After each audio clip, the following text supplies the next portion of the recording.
Democratic strategist John Rowley. First question, Newt Gingrich isn't sweating his fluctuating poll numbers, saying there's more than 3 tickets out of Iowa. Listen. If you come in fourth, will you stay in the race? Oh, sure. That wouldn't bother me. So there are more than 3 tickets out of Iowa? Oh, sure. Well, I mean, it depends on what happens. It depends what the margins are. But yeah, there's more than 3 tickets. Considering that I'm 20 points ahead in some other states, it would be fairly foolish for me not to stay in the race. It is a long way from here to picking a nominee. How much does Newt need Iowa? Newt Gingrich is delusional. He's going to go down as one of the most volatile presidential candidates the Republicans have seen since Barry Goldwater. He reminds me of a character in a Monty Python film, The Holy Grail. And there's a knight in the Holy Grail that has had both arms, both legs cut off and announces, "It is but a flesh wound." Well, Newt dropping 15 points in the polls is not a flesh wound, and he's going to go down as one of the dumbest smart guys in American political history. All right, question number 2. Rick Santorum's got momentum, of course, because he's fresh off a bump in the Iowa polls. He's tripled his support. He's trying to capitalize on it, and he's put out a new radio ad, and he says he's ready for the race ahead. Here he is on John King USA. Listen.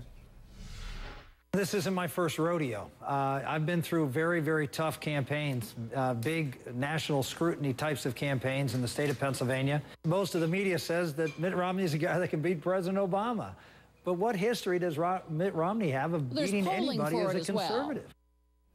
So what is Santorum's battle plan beyond Iowa, John?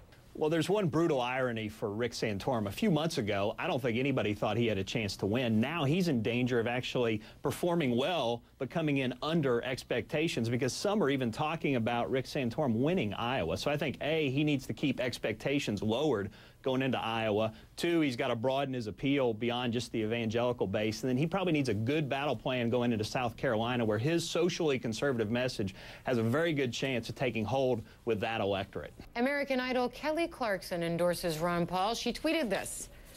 "I love Ron Paul. If he wins the nomination for the Republican Party in 2012, he's got my vote. Too bad he probably won't." It sent many of her followers, by the way, into a tizzy. But if you're a Republican candidate looking to seal up Iowa, which celebrity endorsement would you want?